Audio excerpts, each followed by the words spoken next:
vous connaissez. J'avais pas compris. Excellent. Vous êtes en date. Ah d'accord, ok, cool. Mais du coup, ça veut dire que l'application, elle fonctionne trop bien. T'as pu trouver quelqu'un qui correspond complètement à tes attentes. Enfin. C'est génial. Le grand JD, enchanté. Félicitations, je suis trop content.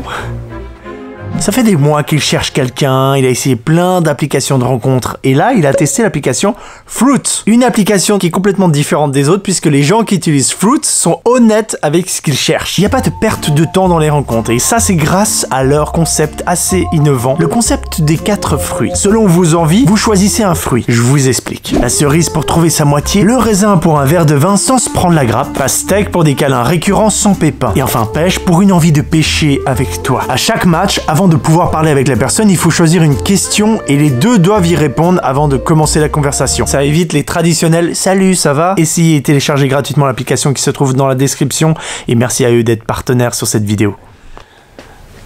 Du coup voilà, t'as trouvé ta moitié. Du moins j'ai l'impression.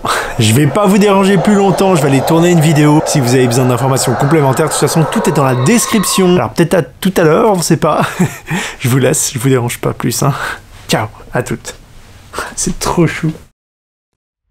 Depuis 2 ans, après 11 épisodes, vous êtes toujours aussi nombreux à m'envoyer vos expériences étranges. Des histoires que vous avez vécues et qui sont incomprises. Pour la plupart, immortalisées sur des photos ou des vidéos. Les expériences paranormales de mes abonnés. Qu'est-ce que je kiffe ce concept. À chaque fois, j'adore ouvrir et découvrir vos histoires. La plupart du temps, ça s'explique. La forme blanche étrange que t'as capturée avec ta caméra de surveillance, c'est souvent de la poussière. Ou un avion qui passe dans le ciel et t'as l'impression que c'est un vaisseau spatial. Ou alors comme moi, quand j'ai l'impression de voir un fantôme, mais en fait, c'est simplement un jet d'eau automatique qui se déclenche la nuit. Je l'ai pas oublié celle-là, hein. Merci à tous. Et puis bon, parfois, parmi toutes ces expériences, il y a 2-3 histoires assez étranges, qui n'est pas explicable par les lois et les mécanismes normaux.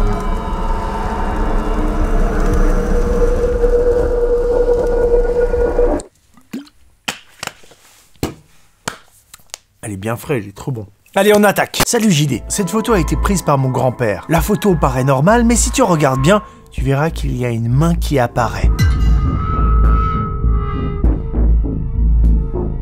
Un des phénomènes étranges qui revient le plus souvent dans cette série, c'est exactement ça.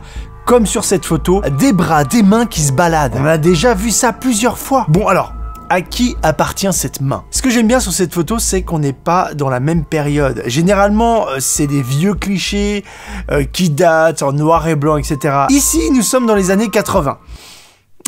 J'en sais rien, mais on dirait en tout cas. Ce qui est marrant, c'est qu'ils ont tous à peu près les mêmes habits, les mêmes coutures, les mêmes manches, un peu le même style de couleur, tu vois. Du coup, on pourrait croire que cette main qui se balade appartient à quelqu'un du groupe. Mais en tout cas, j'ai pas l'impression que ce soit une erreur de développement, car elle est bien nette, on distingue parfaitement le membre, pas de retouche. Est-ce qu'elle appartient à lui? Alors, on va y aller par élimination, hein. Le garçon de droite, non, parce qu'on verrait clairement que son bras passe par derrière. Là, on voit que son bras descend en bas. Est-ce qu'il appartient à elle? Elle aurait vraiment une position chelou, si c'était le cas. Non. Alors, est-ce que c'est un trompe-l'œil? Si c'est le cas, je le vois pas. Non, pour moi, la seule hypothèse, c'est que quelqu'un est derrière baissé et il a voulu se cacher au dernier moment et il a sorti son bras. Voilà, je vois que cette hypothèse-là. Salut le grand JD, je t'écris ce mail car ma mère a trouvé une photo d'elle étant plus jeune avec sa sœur. Ma grand-mère les avait photographiées de derrière. Ma mère et ma tante étaient devant un miroir et sur la photo, on voit bien que dans le miroir, il y a ma mère et ma tante. Mais en dehors du miroir, on voit que ma mère. Je sais pas si c'est dû à l'angle de la photo. Alors, Lana, merci pour ta photo, je vais te le dire cash, je pense vraiment que ta tante est un vampire. Ah bah non, en fait ça fonctionne pas parce que ce serait le contraire, on la verrait pas dans le reflet. Pardon, non, alors c'est pas ça l'explication. Moi j'adore cette photo, elle est géniale dans l'atmosphère, j'adore les chemises de nuit, la période de la photo, le grain, tout ça, et l'ambiance, la scène, elle est trop belle. Alors, certains d'entre vous ont peut-être déjà capté, d'autres restent sans voix. Elle fait flipper un peu quand même, non? C'est ça que j'aime bien. J'avoue, j'ai mis un petit moment, mais à mon avis, il y a une explication. Lana, tu l'as dit toi-même, pour moi, en fait, je crois que la photo a été prise d'un angle où l'on voit pas ta tante. Elle est parfaitement cachée par ta maman. Si on zoome, on peut discerner 2 corps, ou en tout cas 2 habits, là. Enfin, c'est ce que j'ai l'impression, hein. Moi, je dirais que c'est ça l'explication de cette photo. Salut le grand JD, j'ai trouvé cette photo dans un album photo de mon grand-père paternel après son décès. À l'arrière-plan, à droite, on y voit une silhouette habillée en noir qui porte une cape. Ou je sais pas trop. J'aimerais savoir, toi, ce que tu en penses. Oui, l'ambiance et la position est intrigante, voire même très flippante.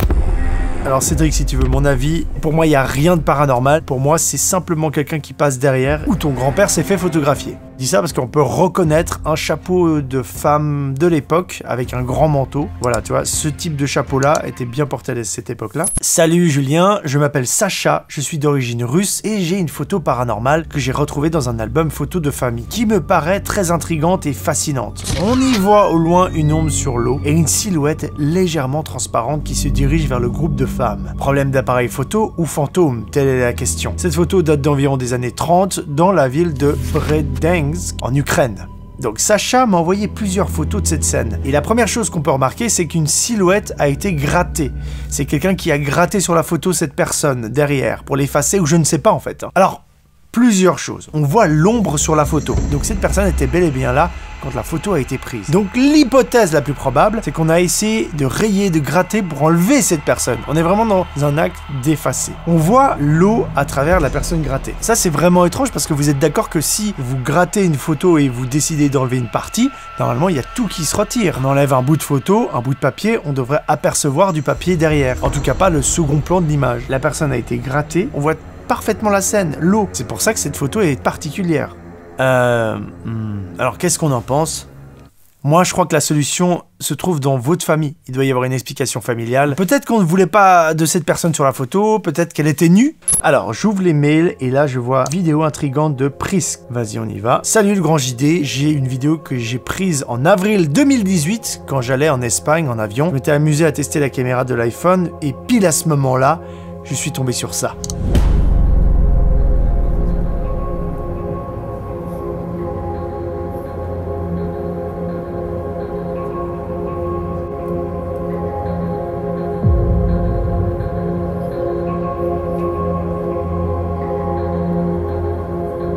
Alors d'abord j'ai pensé à un avion, ensuite un reflet du flash de l'iPhone dans la vitre. J'ai cru que les points noirs c'était des saletés, mais en fait, non, on voit bien que c'est un objet lumineux qui est loin et qui éclate, qui explose. Et les points noirs que vous voyez sont en fait des débris ou les particules de ce machin. Moi je vois qu'une seule solution.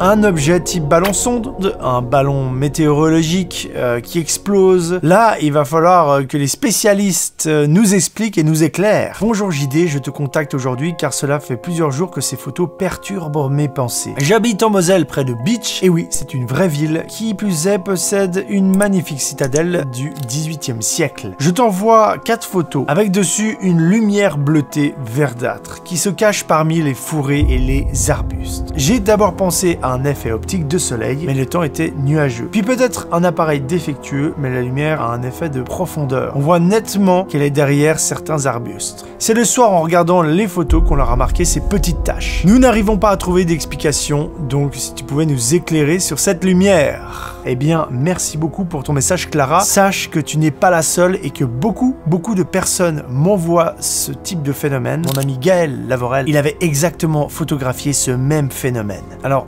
beaucoup pensent que c'est un petit être de la nature, une fée, un farfadet. J'en ai reçu plein de trucs comme ça et au début je pensais que c'était un phénomène de feufollet. Donc un gaz naturel, genre méthane, qui proviennent de plantes décomposées, que des bactéries ont bouffé. Je suis en train de lire la page Wikipédia parce que c'est compliqué à expliquer. En gros, c'est un gaz naturel qui s'enflamme comme ça et ça vous donne une petite lueur. Il y a beaucoup de phénomènes comme ça. Et d'ailleurs à l'époque on pensait que c'était des esprits qui dansaient, etc. Il se trouve que l'explication est tout autre. Il s'agit d'un problème sur plusieurs smartphones, notamment chez les iPhones. En fait, il y a pas mal de reflets bleu-vert dans les photos, en tout cas prises par les iPhones. Donc à mon avis, c'est simplement l'iPhone avec le soleil. C'est un rayon, un petit rayon qui rentre dans la lentille de ton appareil photo. Et ça fait cette anomalie-là. C'est ce qu'on appelle en vidéo un flare. Alors les flares, souvent dans la vidéo, on cherche à en faire parce que c'est magnifique, c'est joli. Des fois, certains même, ils en ajoutent pour donner un côté plus cinéma, épique, magnifique. Du coup, là, c'est un flare dégueulasse que provoquent les iPhones, souvent, des fois. Voilà.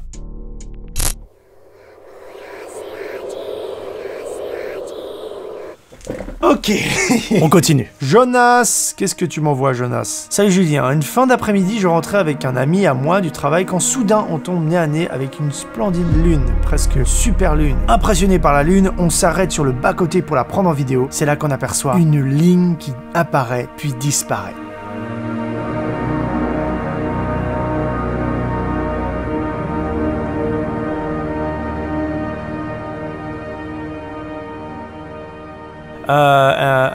Est-ce que ce serait... Bah, c'est un avion et sa condensation qui passe devant, je pense. Salut le grand JD, alors pour commencer, j'ai découvert cette photo sur un groupe Facebook de ma ville, qui est Bouillon, en Belgique. Cette photo date de la fin de la guerre, et j'ai remarqué qu'il y a un truc d'étrange dessus.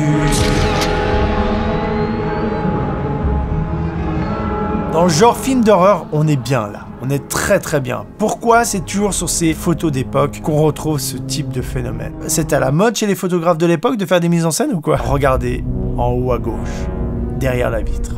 Qui est cette petite fille?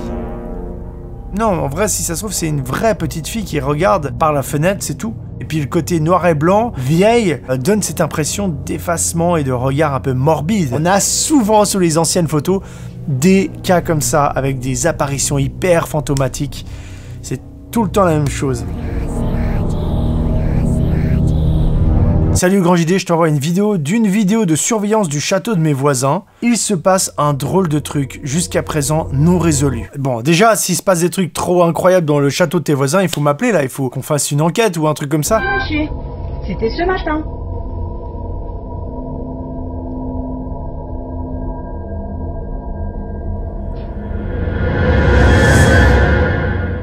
C'est bizarre quand même. C'est un truc de taré.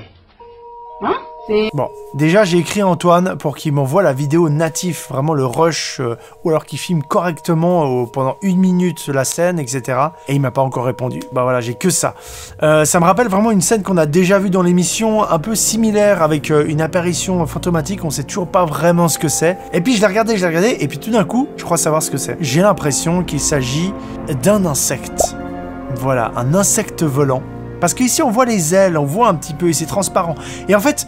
il passe très près de la caméra. Il passe sur la lentille, il marche en fait. Sur ce cas-là, je pense que c'est une explication plausible. Bonjour, je vous ai envoyé ça sur Twitter il y a fort longtemps, mais n'ayant jamais été lu, je le renvoie ici, au cas où, ce serait intéressant. Arrêtez de m'envoyer des trucs sur Twitter, il faut vraiment essayer d'envoyer tout ici, paranormal@laxargang.ch. Un ami à moi m'a raconté avoir visité une fois le château de Charleville. Il était sur place pour un événement, et lors d'une pause, il a eu l'autorisation de visiter. Il a filmé avec son téléphone. Ça date de 2010, désolé pour la 4K. On n'aura jamais un truc en 4K, en 8K. Pourtant, les caméras elles commencent à être hyper performante. Il dit n'avoir rien vu sur le coup, il passait juste avec son téléphone pour le souvenir, et n'a rien remarqué de spécial jusqu'à ce qu'il a regardé la vidéo.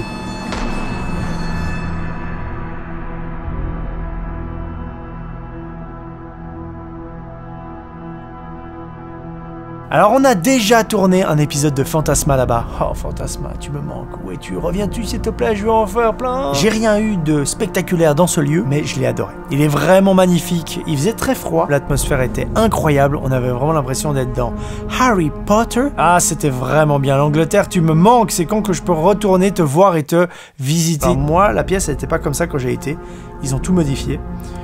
Du coup, je peux pas voir s'il s'agit de coussins ou d'un truc posé, mais c'est vrai qu'on a l'impression qu'il y a une petite fille en robe un peu mauve, couleur betterave, avec des collants blancs et une petite tête qui regarde. Mais la qualité, elle est tellement dégueulasse que c'est compliqué d'en tirer des conclusions, mais j'avoue qu'on dirait vraiment une petite fille qui se pose et qui regarde comme ça. Et en même temps, ce château est connu pour habiter beaucoup de fantômes.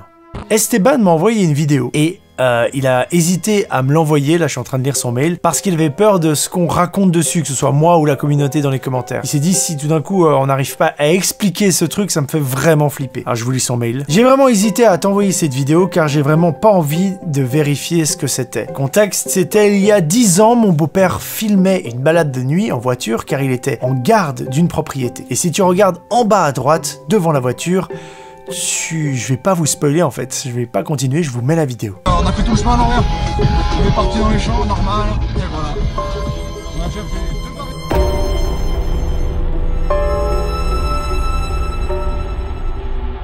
Tu vas flipper parce que de mon côté, je vais en tout cas pas te rassurer. Pour moi, c'est pas une fougère. C'est sûr et certain, on voit clairement une tête, une forme humaine, il y a quelqu'un qui est baissé dans les buissons. Deuxième chose flippante, cette personne est à poil et nue. Ça peut très bien arriver, c'est un être humain qui est dans la propriété, qui est dans la forêt, qui se balade, qui fait du camping, qui fait des choses cheloues. Bref, là-dessus, on est tous d'accord. Mais qui va se mettre accroupi au bord d'un chemin quand une voiture passe comme ça, en risquant de se faire shooter? C'est ça qui me choque le plus. Il met vraiment sa tête en avant, il peut se faire shooter le bonhomme. C'est peut-être pas un fantôme et tout, mais en tout cas, c'est très bizarre, c'est très étrange. Si vous avez des théories dans les commentaires, c'est maintenant qu'il faut me les dire. Bonjour le grand JD. Mon fils m'a fait découvrir tes vidéos que je trouve très enrichissantes. Merci à votre fils. Je détiens une chaîne YouTube qui se nomme Terre Secrète Détection. Tu l'auras compris, je suis à la recherche d'objets anciens, de trésors perdus, etc. En 2018, j'ai effectué un tournage dans une forêt non loin d'un château. J'y ai fait des très belles découvertes ce jour-là, jusqu'à ce moment où un phénomène s'est produit. Je ne l'ai pas remarqué tout de suite, étant très concentré sur ce que je faisais. Après la diffusion de ma vidéo de détection sur YouTube, c'est un abonné qui s'est étonné de voir une forme brune me tourner autour.